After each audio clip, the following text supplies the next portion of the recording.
नमस्कार साथियों, स्वागत है आपका हमारे YouTube चैनल स्टैंडर्ड जी के गुरु पर। तो साथियों, आज के इस वीडियो में हम रेलवे सामान्य विज्ञान से संबंधित टॉप 20 क्वेश्चन इस वीडियो में कवर करने वाले हैं, जो क्वेश्चन आपकी परीक्षा में काफ़ी सहायता करेंगे। तो चलिए स्टार्ट करते हैं।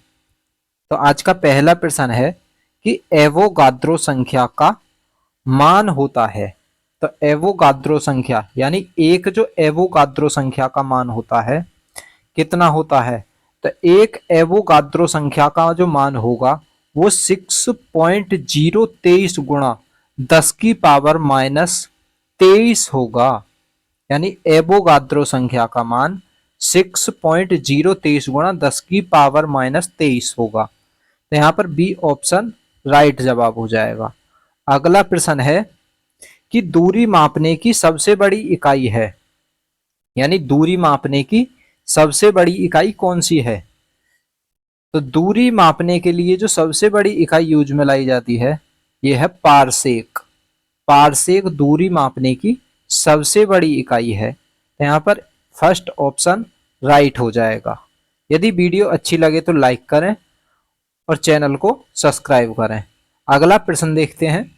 अगला प्रश्न है एक प्रकाश वर्ष है। तो एक प्रकाश वर्ष कितने मीटर के बराबर होता है। यानी एक प्रकाश वर्ष की जो दूरी होगी वो होगी 9.46 गुणा 10 की पावर -10 की पावर 15। यानी एक प्रकाश वर्ष का जो मान होता है वो 9.46 गुणा 10 की पावर 15 मीटर होता है। यहाँ पर बी ऑप्शन राइट हो जाएगा। अगला प्रश्न देखते हैं। एक लीटर में कितने गैलन के बराबर होता है। एक लीटर कितना गैलन के बराबर होता है। तो एक लीटर जो होगा ये 0.2642 गैलन के बराबर होगा। एक लीटर 0.2642 गैलन। तो फर्स्ट ऑप्शन यहाँ पर राइट हो जाएगा। अगला प्रश्न है कि एक फर्मी में कितना मीटर होता है। तो एक फर्मी में कितना मीटर होगा। तो फ्रेंड्स एक फर्मी में जो मीटर होगा ये होगा 10 की पावर -15 मीटर। तो एक फर्मी में मीटर होता है 10 की पावर -15 मीटर। तो यहाँ पर बी ऑप्शन राइट हो जाएगा। अगला प्रश्न है कि लॉगरिथम के आविष्कारक कौन है। तो लॉगरिथम के आविष्कारक कौन है। तो लॉगरिथम के जो आविष्कारक हैं फ्रेंड्स ये हैं जॉन नेपियर। जॉन नेपियर जो हैं ये लॉगरिथम के आविष्कारक हो जाते हैं। तो यहाँ पर सी ऑप्शन राइट हो जाएगा, जॉन नेपियर। तो यहाँ पर सी ऑप्शन राइट है। अगला प्रश्न देखते हैं कि क्वांटम सिद्धांत के प्रतिपादक कौन है। तो क्वांटम सिद्धांत के प्रतिपादक कौन थे। तो क्वांटम सिद्धांत के जो प्रतिपादक हैं ये मैक्स प्लॉक हो जाते हैं। तो मैक्स प्लॉक यहाँ पर सी ऑप्शन राइट हो जाएगा, मैक्स प्लॉक। तो सी ऑप्शन राइट है। तो क्वांटम सिद्धांत के प्रतिपादक मैक्स प्लॉक।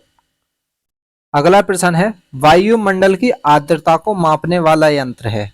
तो वायुमंडल की जो आर्द्रता मापेंगे वो किस यंत्र से मापेंगे। तो वायुमंडल की जो आर्द्रता मापी जाती है हाइग्रोमीटर द्वारा नापी जाती है। बी ऑप्शन यहाँ पर राइट जवाब हो जाएगा, हाइग्रोमीटर। अगला प्रश्न देखते हैं। अगला प्रश्न है एक इलेक्ट्रॉन मात्रक बराबर होता है। तो एक एंगस्ट्रॉम मात्रक कितने के बराबर होगा। तो एक जो एंगस्ट्रॉम मात्रक होगा ये कितने के बराबर होगा। तो राइट जवाब हो जाएगा 10 की पावर -15 मीटर के बराबर होगा। 10 की पावर -15 मीटर। तो यहाँ पर फर्स्ट ऑप्शन राइट हो जाएगा, 10 की पावर -15 मीटर। अगला प्रश्न देखिए। अगला प्रश्न है पृथ्वी के उपग्रह का कक्षीय वेग निर्भर करता है। तो पृथ्वी के उपग्रह का जो कक्षीय वेग निर्भर करेगा वो किस पर करेगा। तो पृथ्वी के उपग्रह का जो कक्षीय वेग निर्भर करता है ये निर्भर करता है कक्षा की त्रिज्या पर।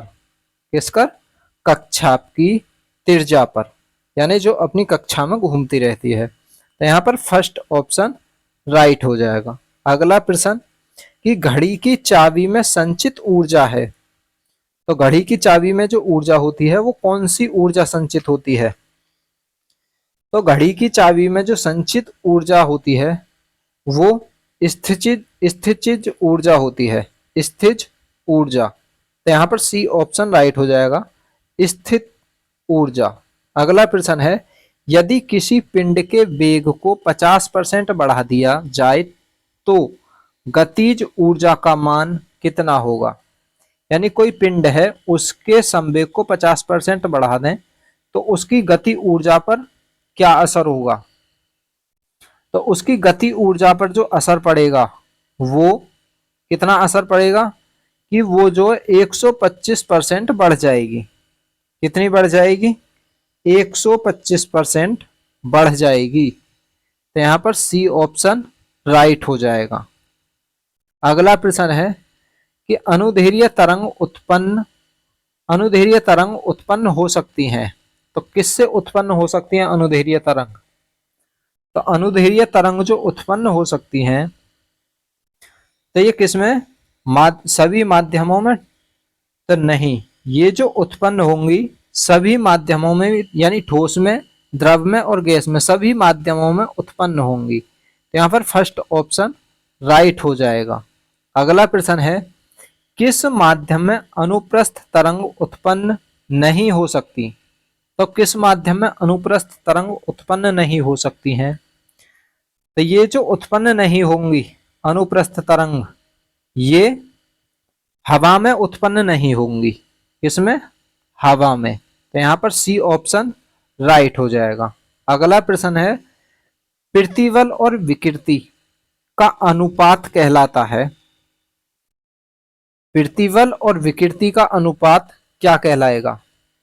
तो प्रतिबल और विकृति का जो अनुपात कहलाएगा ये प्रत्यस्था गुणांक कहलाएगा। क्या कहलाएगा? प्रत्यस्था गुणांक। तो यहाँ पर फर्स्ट ऑप्शन राइट हो जाएगा, प्रत्यस्था गुणांक। अगला प्रश्न कि पुनडुब्बी किस पर आधारित है? तो पुनडुब्बी जो होती है ये किस पर आधारित होती है? तो पुनडुब्बी जो होती है ये आर्किमिडीज सिद्धांत पर आधारित होती है। किसके सिद्धांत पर? आर्किमिडीज सिद्धांत पर बनी होती हैं पुनडुब्बी। तो यहाँ पर बी ऑप्शन राइट हो जाएगा। अगला प्रश्न समुद्र में तैरना नदी की अपेक्षा आसान है क्योंकि? तो समुद्र में तैरेंगे तो आसान है, अगर नदी में तैरेंगे तो कठिन है। क्यों? तो इसका जो उत्तर होगा, इसका उत्तर है समुद्र के पानी का घनत्व नदी के पानी से अधिक होता है, इसलिए तैरना आसान होता है। तो यहाँ पर डी ऑप्शन राइट हो जाएगा कि समुद्र का पानी का घनत्व नदी के पानी के घनत्व से अधिक होता है। अगला प्रश्न कि तरंग अपश्रव्य कही जाती हैं जब उनकी आवृत्ति अपने कितने हर्ट्ज हो? तो तरंग जो अपश्रव्य कही जाती हैं कितने हर्ट्ज तक कही जाती हैं? तो राइट जवाब होगा ये जो 20 हर्ट्ज से कम होती हैं अपश्रव्य तरंगें, इन्हें जब अपसरंग तरंग कहेंगे। कौन सी तरंग है? अपश्रव्य तरंगें 20 हर्ट्ज से कम को। तो यहाँ पर डी ऑप्शन राइट हो जाएगा। अगला प्रश्न है यदि तरंग की लंबाई का मान आधा कर दिया जाए तो ध्वनि का वेग कितना होगा? यानी जो तरंग है उसकी लंबाई का मान आधा कर दें तो ध्वनि का वेग कितना होगा? तो ध्वनि का जो वेग होगा आधा हो जाएगा, यानी तरंग की लंबाई आधी होगी तो वेग का, ध्वनि के वेग का की मान आधा हो जाएगा, यानी ध्वनि का वेग भी आधा। तो यहाँ पर ए ऑप्शन राइट हो जाएगा। अगला प्रश्न है कि ध्वनि तरंग होती है, तो ध्वनि तरंग होती हैं तो ध्वनि तरंग कैसी होती हैं? तो ये जो ध्वनि तरंग होती हैं अनुदैर्ध्य तरंग होती हैं। ध्वनि तरंग किस प्रकार की तरंग होती हैं? अनुदैर्ध्य तरंग। तो यहाँ पर फर्स्ट ऑप्शन राइट हो जाएगा, अनुदैर्ध्य तरंग। वीडियो को अंत तक देखने के लिए आपका बहुत बहुत धन्यवाद।